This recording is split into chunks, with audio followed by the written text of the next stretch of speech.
Maskapai penerbangan itu bisnis yang mahal. Kamu butuh modal besar buat operasional, perawatan, sampai biaya sewa lahan kalau mau terus jalan. Makanya jangan heran kalau cuma sedikit yang bisa bertahan. Apalagi setelah badai pandemi menyapu hampir semua aktivitas ekonomi sejak 2020. Ada banyak maskapai yang harus gulung tikar dan kami sudah merangkum nama-nama yang gugur sepanjang 2022 kemarin. ITA Pemirim masuk dalam jajaran maskapai dengan umur terpendek sepanjang sejarah. Bayangkan saja, mereka baru mulai beroperasi 29 Juni 2021 dengan total 7 armada dan rute penerbangan domestik di 13 bandara Brasil. Tapi karena pasar transportasi sedang anjlok lantaran lesunya wisata dan perekonomian, operasi mereka sudah harus berhenti pada 17 Desember 2021. Kemudian tak lama setelahnya, pada 5 Mei 2022, seluruh lisensi terbang maskapai ini dicabut.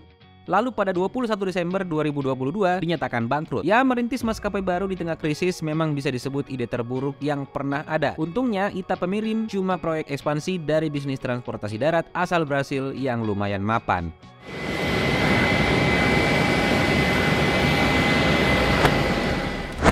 Namun, ITA Pemirim bukan satu-satunya pelaku bisnis penerbangan yang bernasib sial karena memilih waktu yang salah untuk memulai. Selain mereka, masih ada Ego Airways, maskapai asal Italia yang baru mengoperasikan satu armada sejak didirikan pada 29 Juni 2019 dan melakukan penerbangan pertamanya pada 28 Maret 2021. Tapi sudah harus menutup bisnisnya pada 4 Januari 2022 lantaran konflik dengan pemilik pesawat yang mereka sewa serta ada penangguhan izin dari otoritas penerbangan setempat. Padahal saat itu, maskapai satu ini sempat terikat kontrak pengangkutan dengan klub SSC Napoli.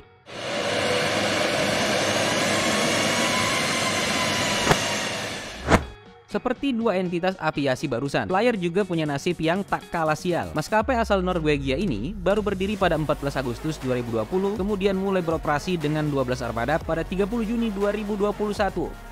Cukup besar untuk sebuah bisnis baru yang punya 28 destinasi di 14 negara. Namun lagi-lagi, meski punya potensi bertumbuh karena kuantitas rute penerbangannya, Flyr tetap memilih titik awal yang salah di tengah pandemi. Makanya setelah berjalan lebih setahun, Flyr mulai memangkas jadwal terbang sejak Oktober 2022 untuk menghemat dana yang menipis karena kurangnya pemasukan. Sehabis itu mereka mulai mencari dana tambahan selama November 2022. Namun sayang, usaha mereka tidak menuai hasil hingga Desember. Jadi setelah mengumumkan kegagalan pada 31 Januari 2023 kemarin, direksi Flyr sepakat untuk menghentikan bisnisnya sejak Februari 2023.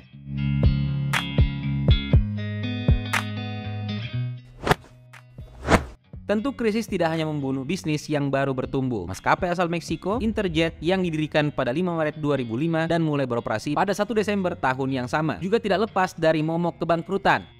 Selama Desember 2020, rumor soal jeratan hutang yang melilit maskapai ini akhirnya terkonfirmasi lewat pernyataan resmi yang kemudian diikuti dengan aksi mogok para pekerja pada 8 Januari 2021 serta pengajuan status bangkrut pada Maret tahun yang sama. Interjet sebenarnya masih ingin melanjutkan bisnis pada awal 2022 menggunakan 20 armada sewaan jenis Airbus dan Jet. Namun keinginan itu gagal terwujud karena mereka tidak bisa memenuhi kewajiban dari pemerintah setempat untuk membayar hutang sebesar 40 miliar peso atau kisaran 2 miliar US dollar.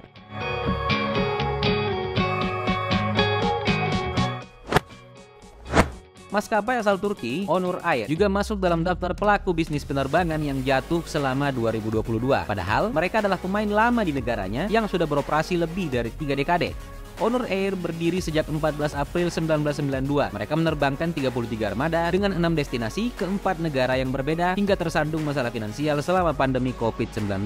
Dan dikarenakan penangguhan izin oleh otoritas penerbangan Turki pada Desember 2021. Mereka tidak bisa berbuat banyak saat mengalami krisis ini. Makanya pada Februari 2022, satu persatu pesawat yang disewa harus kembali pada pemiliknya. Lalu pada April tahun yang sama, Onur Air akhirnya resmi dinyatakan bangkrut oleh pengadilan setempat.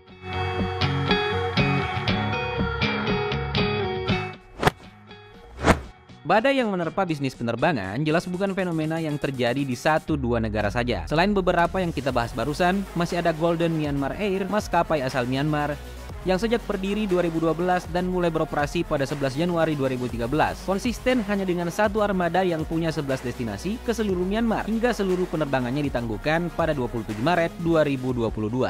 Sampai sekarang, status maskapai ini sebenarnya belum jelas. Namun mengingat skalanya yang kecil, Golden Myanmar Air punya peluang kebangkrutan yang lebih besar jika dibandingkan dengan beberapa bisnis sejenis yang menerbangkan lebih banyak armada.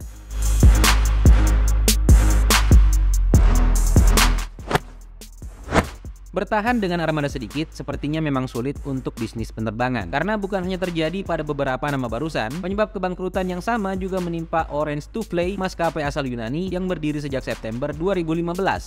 Mereka memang hanya jalan dengan satu armada karena model bisnisnya adalah penerbangan eksklusif berdasarkan pesanan. Namun tentu, ini tidak cukup untuk menghidupi sebuah maskapai, apalagi di tengah pandemi. Makanya, setelah menumpuk utang besar ke sejumlah kreditur, Orange to Fly terpaksa menangguhkan operasi pada awal 2020 untuk mencari pinjaman. Lalu setelah nyaris 2 tahun usaha yang gagal, mereka akhirnya mengajukan kebangkrutan pada September 2021, kemudian resmi ditutup pada Januari 2022.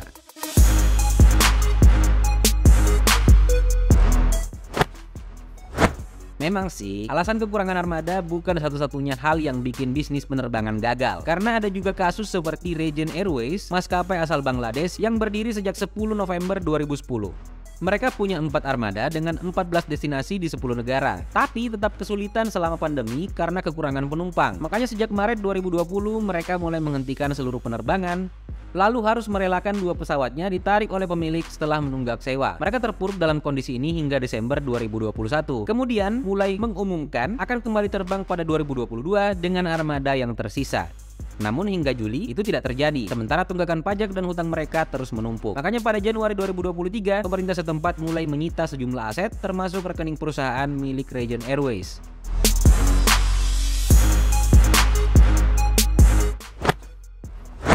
Jangan berpikir kalau bencana yang menimpa bisnis penerbangan dunia hanya menimpa pihak swasta saja. Karena dalam daftar ini ada juga badan usaha milik negara yang ikut tumbang bahkan setelah mengudara 6 dekade lebih. Dan yang sedang kita bicarakan ini bukan kasus dari luar, tapi dalam negeri sendiri. Perkenalkan, Merpati Nusantara Airlines, maskapai milik pemerintah RI yang berdiri dan beroperasi sejak 6 September 1962. Mereka pernah jadi maskapai terbesar kedua di negara kita setelah Garuda Indonesia dengan total 39 armada dan 84 destinasi. Ya, meski ditutup saat masa pandemi, alasan kebangkrutan bisnis ini sebenarnya jauh lebih membumi. Sejak 2008, Merpati sebenarnya sudah merugi dengan tunggakan hutang sebesar 2,8 triliun rupiah. Namun mereka selamat karena suntikan dana dari pemerintah dan restrukturisasi alias PHK. Keputusan yang sayangnya tidak bijak sebab akhirnya digugat pada 2012 oleh lebih 1.000 karyawan yang terdampak pemangkasan. Kondisi jadi kian memburuk setelah itu. Utang Merpati meningkat jadi 7,29 triliun rupiah hingga operasinya harus dihentikan pada 1 Februari 2014. Nah, dari sinilah awal bencananya. Pasca kehilangan sumber pemasukan, pihak yang sebelumnya jadi rekan satu persatu mulai mengajukan gugatan hutang dan hingga 2016 total tunggakannya sudah mencapai 10,72 triliun rupiah. Kebangkitan Merpati sebenarnya masih diusahakan oleh pemerintah setelah itu. Namun, semua cara yang ditempuh gagal. Makanya pada Juni 2022, maskapai ini akhirnya resmi dinyatakan bangkrut oleh Pengadilan Niaga Surabaya.